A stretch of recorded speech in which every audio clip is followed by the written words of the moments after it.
Hey everybody, welcome to my cheese making Epicure video. I just thought I would make a quick video on how to make our fresh cheese with our new cheese maker from Epicure. This is the cheese maker right here. I'll show you that in a bit, but I wanted to talk about just the items that you're going to need for making your fresh cheese. You're going to need the cheese maker, obviously, a dish for underneath just in case there's some spillover. You're going to need a spoon and a stirring utensil, possibly a thermometer if you want to be sure that your milk has reached temperature that you need, a measuring cup or some kind of bowl to collect the whey. If you want to season your cheese, you will want any of our sweet dips or seasoned dip mixes. Some sea salt, some vinegar, which I've already measured out, or you can do lemon juice. And this is the strainer that goes inside the cheese maker. I've already got my milk in there, and this is our lid, which you can measure in here in this section your acids. And also you're going to need your instructions here. That's hugely important. So we're going to talk about milk for a second. You can use cow's milk, either 2% homo. Some people are using 10% cream as well. You can use 1%, but it doesn't give as many curds. Also, you can use goat milk or soy milk. For the acids, you can use lemon, lime juice, or vinegars. And again, the seasonings are completely open as to what you would like to have it flavored, or just have it just a salt flavor and put things on top, like hot red pepper jelly is delicious on top. So today I'm going to be doing the 3 onion because I'm going to be putting my fresh cheese in my lasagna, so I kind of wanted a boost of flavor for that. So I've already pre-measured in my measuring cup. I've measured 4 cups of milk, so that's about 1 liter. It's not quite a full bag of milk, so be sure you measure that. I have it on a container just to collect anything that might overflow.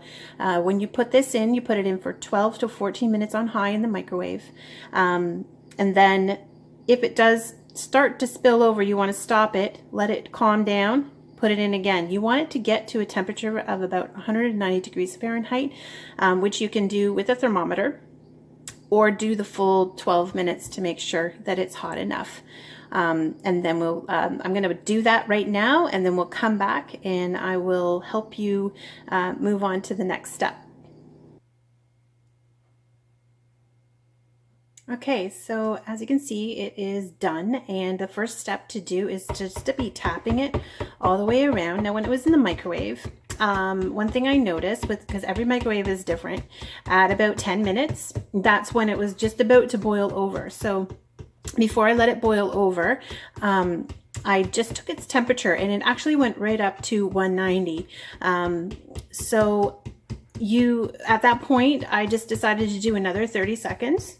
Before I let it boil over again. I had to stop it again just before the 30 seconds was done, and then it was done. So I've taken it out, and we're tapping the sides, which is a really huge important step. It gets all the milk, anything that's stuck to the sides, it gets that off.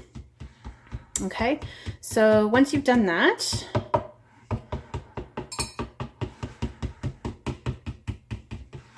okay, then you can add your vinegar. I've pre-measured mine, but you can measure it, and it's the first line on this part of the lid, and just pour it on in there. And right away I can see the curdles happening. So I'm going to use the stirring side, and you're just going to stir it really gently.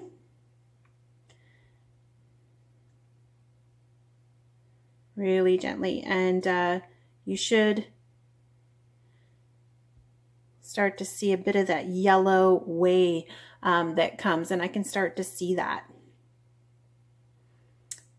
So once this process is done, you're going to actually let this sit for about 30 minutes, and that's going to let the acid complete the process of curdling the milk, and then I'll be right back.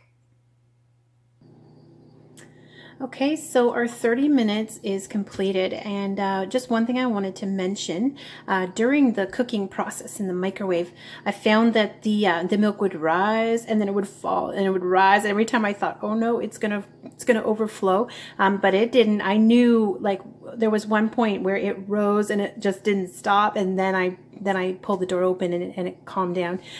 So you will know when you know when that's going to really overflow, but it does kind of go up and then back down and then up and then back down. At least in my microwave, I found that. So if you can see, this looks amazing. You can see the curdles there already. The whey is more yellow color. So I did not follow the directions on our sheet exactly, because a lot of people have found when they're making their cheese, if they add the salt and the seasoning in that 30 minutes and putting it in with the whey, when they pour it out, they're losing a lot of their flavors. So we are going to do it in this process. We're going to strain it, and then as much as we can, press out as much liquid as we can. And then we're going to mix in the seasoning, which I'll show you. One thing I like to do is to save the whey, and you can use it in bread making. You can use it to marinate meat. I try not to throw as much down the drain, because you can look online yourself, but there are studies that are showing that it can affect water and deplete oxygen in the water. So just keep your eyes out for that, and be aware of our environment. And try to use it in other ways. There's lots of websites that give you lots of other ways to use acid whey. So mine, I'm just going to put my whey into our iceberg mold and freeze it and bring it out when I want to use it in a soup, or whether I want to use some to marinate some meat. I'm not a big bread maker, so I kind of use it. It's also good for plants and other things too. So look into that, research it. So I'm going to try to do this really slowly. I've got my my basket here in a bowl. So again, I'm saving the whey. Try to remove as much whey as possible. I like to use this is our dip and spreader that I've been using this whole time. So it's going to measure things, it's going to stir, it's going to do everything we want to do without having all the extra dishes. Okay, and I'm just trying to get rid of as much of the liquid without the curds as much as possible. And in a bit, I'm going to raise it, sorry. I'm going to raise it up out of that. Okay. It's going to catch any of those. Completely do it like that. And it's going to come out in one big plop. Oh, and by the way, did I mention that this is my first time doing this? So if I can do this in a video, and honestly I can't really stop and start over again, like this is the process, then yeah, then you can do it too. So I have a nice flat spoon. This is our saute spoon, which I absolutely love for a lot of different things. And you're just going to squeeze as much liquid out as possible. Like that. And then this is when we're going to add our seasoning. So we're going to take this, it's mostly strained. Look how it's like the basket is almost full of cheese. It's awesome. With the homogenized milk is what I used. Okay, so we're going to dump it back in. Okay, get rid of the whey. Again, I'm going to put that in I'm going to freeze those in portions. And then we're going to measure out my 3 onion. And this measuring spoon is a teaspoon's worth. So I'm going to want quite a bit of flavor. So I'm going to need 3 of these. Okay, so 1, 2, and 3. If you want a stronger flavor, just let it sit for a day and it will really absorb that. And then we're going to add Epicure sea salt. So it's about, for a teaspoon, it's about 20 grinds, and I feel that a lot of people are saying the half teaspoon that it recommends is not salty enough. So I've already done 20 grinds. Okay, and I'm going to add that. And then just stir it up. And this, oh my goodness, it smells so good. I actually had a little taste of the cheese before I even put the salt and flavoring in, and it's really nice, even just on its own. Look at that. Oh, okay, so then we're gonna put that back in.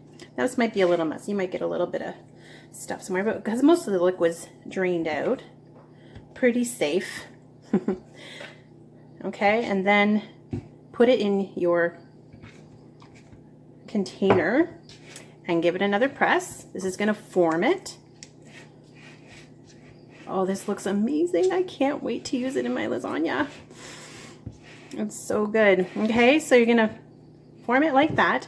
You're gonna put the lid on and you're gonna put it in the fridge for an hour, and it's done. And you can use it for so many things. If you're doing a board with lots of appies and things like that on it, you can add this cheese and it's going to be beautiful. It is going to firm up as we leave it in the fridge, so do leave it in there for at least the hour.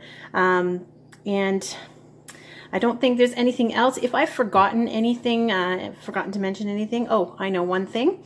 With your milk, make sure it's not ultra pasteurized. Make sure you're just using a regular pasteurized milk.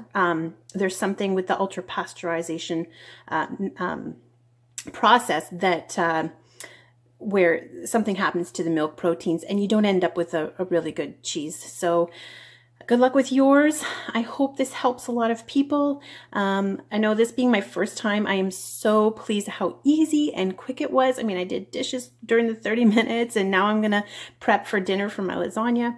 And it's super easy and really much more affordable than buying ricotta or other cheeses. It really is a simple solution. Take care. Okay, and I want to show you our get our fresh cheese out here. So this is, again, something I made earlier, so it's ready to go. It's been draining. See, there's a little bit of liquid left, and you can either dump it right into your bowl, but I just kind of wanted to show what a nice block of cheese this makes. It's a fresh cheese, and I put 3 onion mix in it and some sea salt.